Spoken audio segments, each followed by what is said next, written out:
Today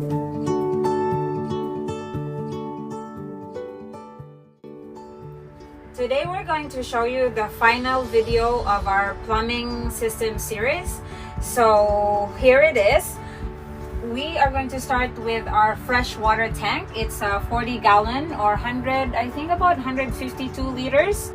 The best part of this water tank is Gibby added this manual water tank intake. This is how it works.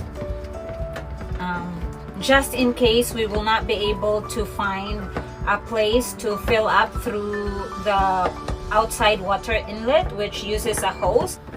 If we are on a pinch and we have to buy gallons of water like the big ones at Costco, then we can fill this tank through this water intake.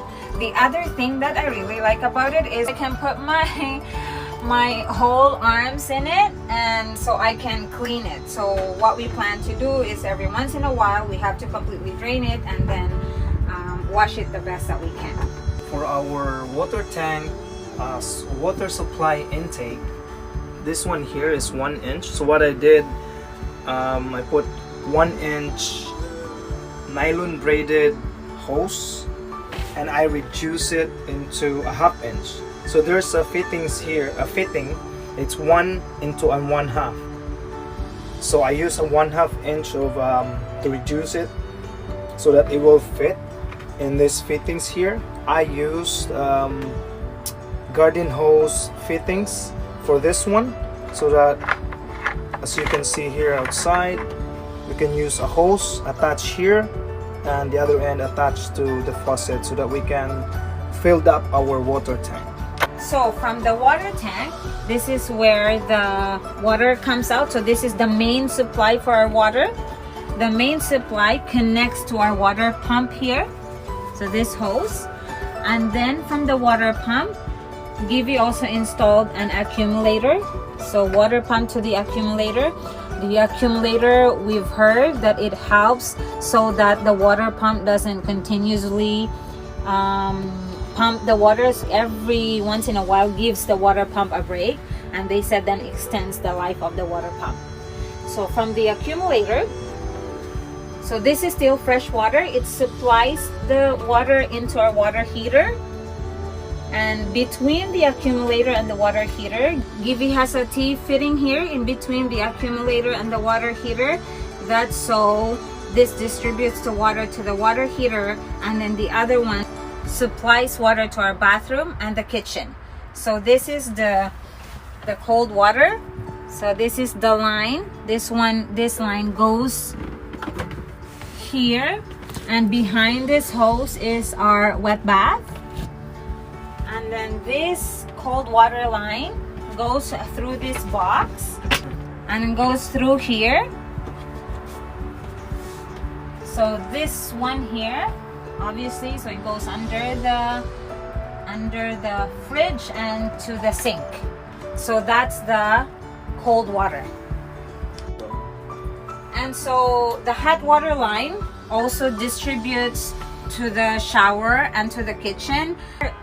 This cold water supplies water into the water heater, and so there's another T fitting here. The T distributes the water to the washroom, and then another line, this one here, same thing with the cold water, goes through the box in the middle, goes in here, and then to the kitchen. So underneath the sink, I did install a shut-off bulb, 2 of them here, just in case something happens. So we have a shut-off bulb for our water supply in our sink. Okay, and what's this black thing? Oh, this black hose is our hose to our gray water tank. Okay. And where is the gray water tank? And the gray water tank is underneath this band. It is located here underneath the shower. The shower is right across the kitchen sink. Okay. Okay, moment of truth. We're going to test now if this water line, plumbing line is working. Gibby has never done this before and it took him a few days. Originally, there was somebody who promised to help us out, and in the end, I am so glad that he didn't show up, because then Gibby had no choice but to do this by himself, and I'm super proud of him, and we couldn't be happier. So let's do this. Oh, first of all, before we do that, here we turn this on, and this is the water pump switch. Okay. Are you ready for this? Look at this. Ooh. Look at that. And there you go. Success. We are extremely happy with our plumbing system. It had been a good while for us having to carry water jug whenever we need water. Having a running water in the van is an absolute game changer for us. As we mentioned earlier, we mounted our gray water tank under the van. If you're interested to see how we did it, please stay tuned in the next video. We have just one more major job to do in the van before we can get back to exploring places. Thank you so much for watching, and we hope to see you in the next one.